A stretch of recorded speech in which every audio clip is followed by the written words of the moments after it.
আসসালামু আলাইকুম, welcome to Yasmin recipes. সিম ভুনো কখনো ইলিশ মাছ দিয়ে খেয়েছেন?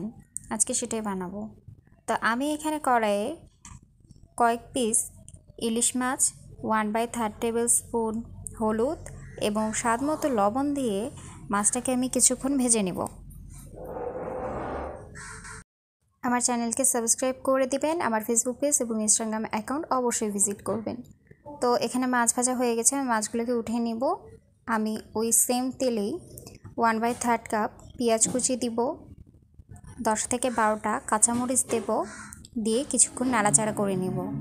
তারপরে এর মধ্যে আমি হাফ চামচের মতো হলুদ এবং স্বাদ মতো লবণ দিয়ে আবারও কিছুক্ষণ নাড়াচাড়া করে নেব।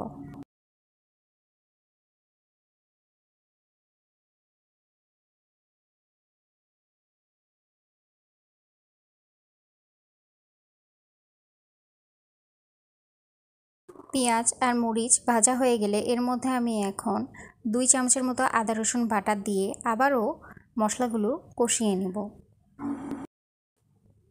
মশলা কষা হয়ে গেলে এখন আমি এর মধ্যে 1 চামচের মতো ধনে গুঁড়ো দেব, দিয়ে আবারও নেড়ে নেব। আমি এখানে সিম বেটে নিয়েছি শিলনোড়ায়, আপনারা ব্লেন্ডারে ব্লেন্ড করে নিতে পারেন।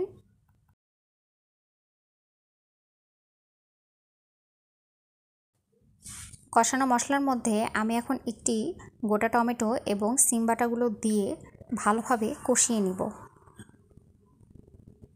মশলাটা একটু কড়াইয়ে লেগে যাচ্ছিল দেখে আমি এখানে 1 কাপের মতো পানি দিয়ে দিলাম। এক্সট্রা পানি অ্যাড করতে হবে না, যেহেতু সিম বাটা, তো তা থেকে পানি বের হবে। পানি দেওয়ার পরে আবারও খুব ভালোভাবে সব কিছু একসাথে মিশিয়ে নিব আমি।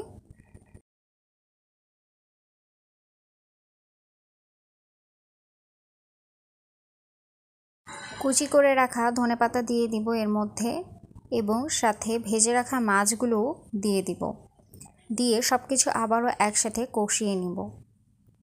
সিমটা আমি ততক্ষণ রান্না করব যতক্ষণ এর পানিটা শুকিয়ে না গেছে, একদম ভুনা না হয়ে গেছে। আর আপনারা মাঝে মধ্যে এটা নাড়তেই থাকবেন, নাহলে কড়াইয়ের তলাতে লেগে যাবে। সিমটা কষাইতে কষাইতে দেখতে পাবেন যে পানি শুকিয়ে গেছে, একদম সিম ভুনা ভুনা হয়ে গেছে, তখন আপনারা নামিয়ে নেবেন। তো আশা করি আপনাদের ভালো লাগবে রেসিপিটি, সবাই ট্রাই করবেন, কেমন হয়েছে অবশ্যই জানাবেন। সবাই ভালো থাকবেন, সুস্থ থাকবেন, আল্লাহ হাফেজ।